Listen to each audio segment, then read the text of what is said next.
पश्चिम आशियात पुन्हा हॉर्मुझच्या सामुद्रधुनीवरून तणाव हा कमालीचा वाढला। अमेरिकन नौदलानं पश्चिम आखात आणि ओमानच्या आखातात नाकेबंदी सुरू केली।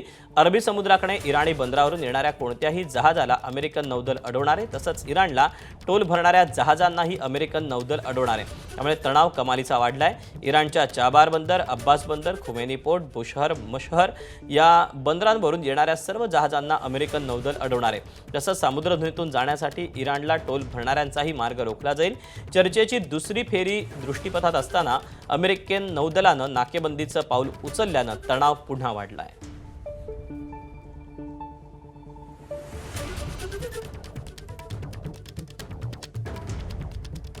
इराणची नाकेबंदी करण्याचा प्रयत्न सुरू असतानाच अमेरिकेची युद्धनौका अब्राहम लिंकन इराणपासून फक्त 192 किलोमीटर दूरवर आहे।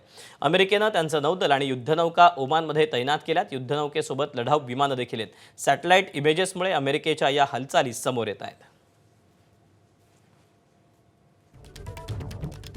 हॉर्मुझ सामुद्रधुनीजवळ पोहोचलेली 2 जहाजं माघारी परतली। मरीन ट्रॅफिक या कंपनीनं सोमवारी एक्स या आपल्या सोशल मीडिया अकाउंटवरून ही माहिती दिली। शांती वार्ता निष्फळ ठरल्यानं इराणनं अमेरिकेची नाकाबंदी कायम ठेवली। हॉर्मुझ जलमार्गाजवळ पोहोचल्यानंतर चीनकडे जाणाऱ्या जहाजांनी काही मिनिटात आपला मार्ग बदलला। 2 पैकी एक जहाज काल संयुक्त अरब अमिरातीमधून शारजामधून चीनसाठी रवाना झालं होतं आणि दुसरं जहाज नेमकं कुठे जाणार होतं या संदर्भातली माहिती अद्याप उपलब्ध झाली नसल्याचं कंपनीनं सांगितलं। मात्र दोन्ही जहाजांनी हॉर्मुझचा मार्ग टाळल्याचं कंपनीनं म्हटलंय। अमेरिका आणि इराणमध्ये शांतीवार्ता निष्फळ ठरल्यानंतर इराणनं हॉर्मुझबाबत आपला पवित्रा कायम ठेवला।